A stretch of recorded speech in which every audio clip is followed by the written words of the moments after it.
Camila, em abril de 2023, o governo federal assinou um decreto que expande o programa de parcerias e investimentos, no sentido de incluir também nesse programa presídios, né? Isso é, na prática, expandindo a lógica de privatização de presídios, permitindo, inclusive, aí, concessão de condições especiais para as empresas que quiserem, enfim, participar desse tipo de leilão, né? O ministro dos Direitos Humanos e Cidadania, o Silvio Almeida, criticou no mês passado essa medida, dizendo que a privatização de presídios, inclusive, digamos, criava condições para a entrada do crime organizado na administração penitenciária, né? Abrindo aí mais espaço para o crime organizado. Como é que você vê essa medida? Quer dizer, em que sentido ela poderia auxiliar, por exemplo, o crime organizado? Olha, Pedro, a privatização ela é tão absurda, que são tantos aspectos que certamente vão piorar com a privatização, que eu, sinceramente, só posso, né, dizer que é um profundo. Não é nem decepção, porque também já era esperado, mas com esse governo que a gente achou que seria na segurança pública bem diferente do anterior, e não, pelo menos na parte prisional, não é tão diferente assim, né? No caso específico da sua pergunta, do ponto de vista econômico, né? Digamos que o governo, aí, a intenção seja reduzir o gasto público com prisão, porque preso realmente não vale nada mesmo, né? É visto como alguém não tem, assim, digamos, um lugar, né, importante nas políticas dos governos, então vai vender, né, o preso para empresas que possam explorar essa mão de obra. Ainda assim, não se justifica, porque as prisões privatizadas, e a história mostra aí, seja nos Estados Unidos, que já vem revertendo privatizações, muitos estados, seja no Brasil, que muitos casos também reverteram, não há uma transferência dos gastos para as empresas. Por quê? Pelo motivo mais óbvio possível. O Estado paga para a empresa privatizada que vai fazer a gestão do presídio per capita. Então, o Estado gasta um valor X por mês para a empresa, ele paga a empresa para a empresa fazer a gestão desses estabelecimentos. É evidente, acho que é só o lobby dessas empresas que são muito fortes que explica a aprovação dessa lei, porque essas empresas estão que nem um urubu, sabe? A população carcerária de quase 1 milhão de pessoas. Essas empresas estão rondando o Brasil há muitos anos, porque é uma riqueza imensurável, né? Um lugar para ganharem dinheiro. Então, eu estou falando do gasto público, né? Que muitos liberais aí, então, se batem nisso, falam, Estado não tem que gastar com preso. Mas vamos pensar, né?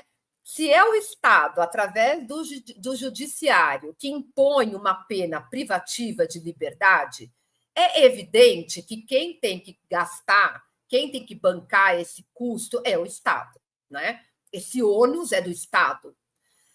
Uma empresa que vai administrar os presídios, ela não vai ter esse ônus, evidentemente. Então, ela vai ser paga pelo Estado para fazer essa gestão. E é um mundo, digamos assim, para a empresa, é um mundo perfeito. Claro que estão várias possibilidades de contratos, mas, por exemplo, o que existe em Minas Gerais, né, que tem uma PPP, uma das referências no Brasil, ela é bastante, não sei se mudou o contrato, mas quando eu conheci, era bastante emblemático algumas questões. Por exemplo, não pode ter superlotação no contrato. Então, se tem, sei lá, 600 vagas, vai ter até 600 presos. A empresa ganha por preso, então também não pode ficar com vagas ociosas, porque a empresa está deixando de ganhar do Estado, né? Mas também ali completou 600, não entra mais ninguém.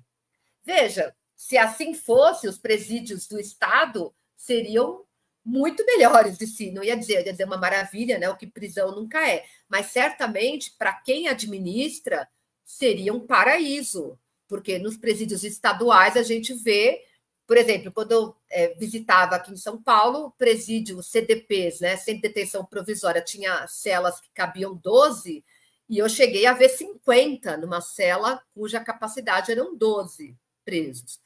Então, veja, então vamos voltar para a questão da privatização.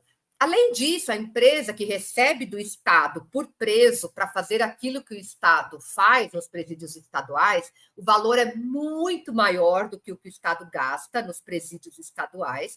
E, além disso, ela pode também usufruir da mão de obra dos presos.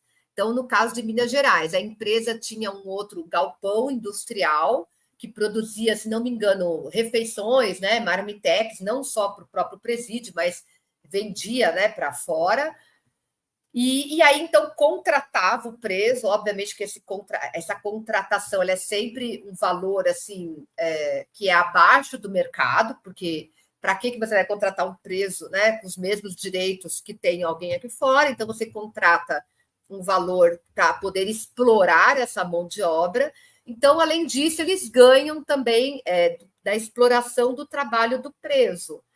E tem uma questão moral, no meu entendimento, sabe, Pedro, que é a lucratividade, né, de uma empresa e que o Estado concede essa oportunidade, né, para uma empresa a partir da exploração do sofrimento humano, né? Porque independentemente das razões que levaram alguém a ser encarcerado, não é isso que está em jogo, né? Aqui, independentemente disso, é uma experiência de privação, de sofrimento, de humilhação, seja para o próprio preso, seja para a sua família toda, para os seus filhos, para os seus pais.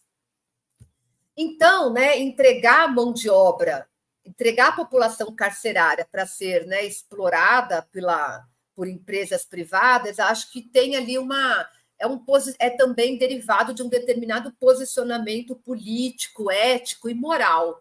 É uma escolha que também passa, né, pela dimensão moral.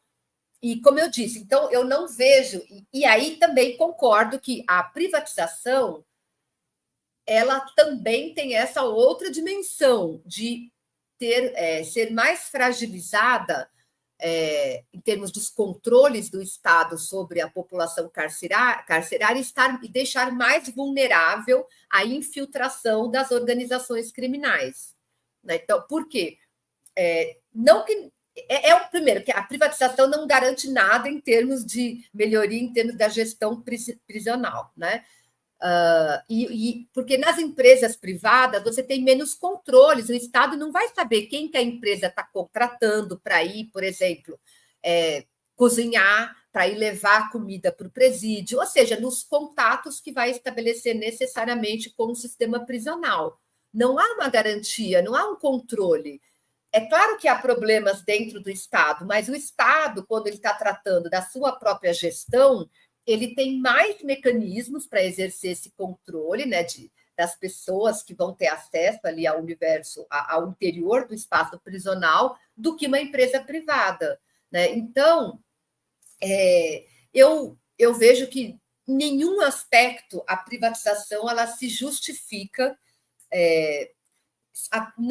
nenhum aspecto, nem do aspecto econômico, nem no aspecto político, nem no aspecto de eficiência, porque aí todo mundo pode dizer, mas não é melhor ter unidades prisionais em que não tenha superlotação? É verdade, mas você acha que como se o Estado não consegue ter vaga para todo mundo, é evidente que a privatização ela é parte de um modelo total que, para funcionar, depende da continuação das unidades estatais hiperlotadas, porque não vai ter dinheiro. Se a privatização é mais cara para o Estado, é óbvio que não vai ter dinheiro para ter presídio privatizado e com as vaguinhas todas delimitadas para o sistema prisional inteiro. Isso não vai acontecer.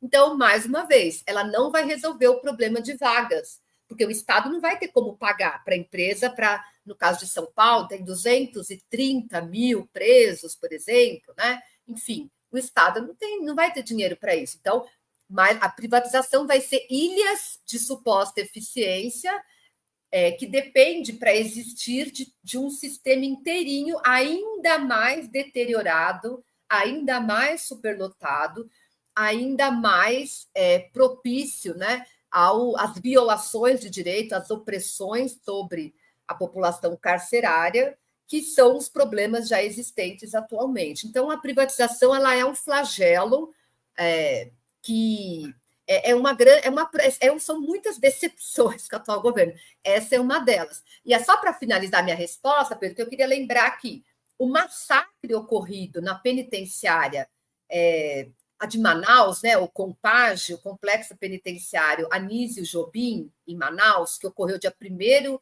de janeiro de 2017, não sei se você vai lembrar de uma rebelião, foram, se não me engano, mais de 50, foram mais de 30, mais de 50 mortes, eu não lembro, porque teve várias na sequência, né?